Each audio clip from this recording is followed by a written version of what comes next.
nós temos 16% de nossa comunidade que sofre de suco alto. E hopi viaja essa que tem a ver com sobrepeso obeso.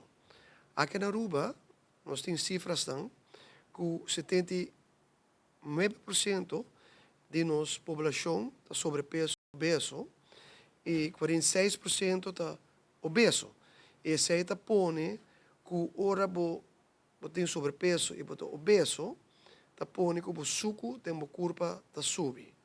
De caso aqui, nós estamos reparar que se está ilustrando 16% que nós estamos aqui na nossa comunidade e é bom que nós temos praktijk ondersteuners que está na dokter de casa, que está begeleid, está guia tour e paciënten com diabetes, problema com cardiovascular e para assim para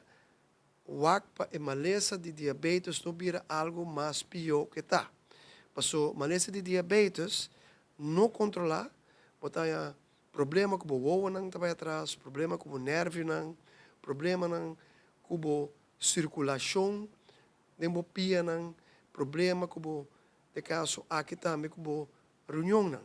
que vai desfuncionar. Então, de caso aqui tem outra complicação, que também com diabetes não controlar, precisa é praktijk ondersteuning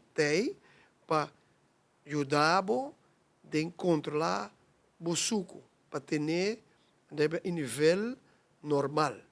E precisa sempre met de tour e paciënten para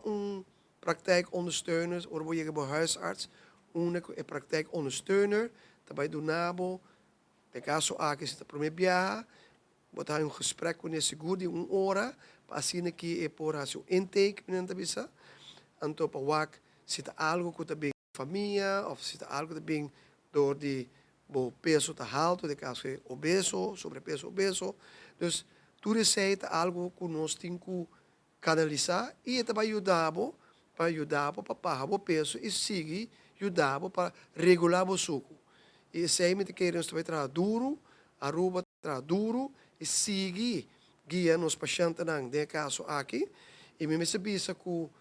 de 79% de sobrepeso obeso, 90% de clientes aqui, ja, sofrem de diabetes tipo 2. Dus tipo 2, tá, do caso aqui, que também dor de sobrepeso obeso. Dus do caso aqui, nós por trás de